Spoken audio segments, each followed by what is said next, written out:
Pag sumasa ilalim yung mga deboto sa ganitong klaseng tradisyon, tingin nila dahil sa nahirapan silang maglakad ng nakapa, nahirapan silang makisiksik, nahirapan silang humawak dun sa andas,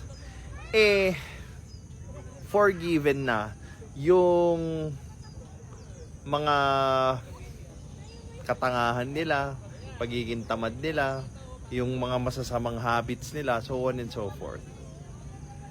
Ginagawa lang nilang scapegoat yung pakiramdam ng paghihirap. Well, a different kind of painment ka, di ba? Para lang matanggal yung burden sa kanila, yung burden sa utak nila of not improving themselves. And ganun na yung silbi nung ganitong klaseng religious activities para sa mga Pilipino at sa mga deboto nito.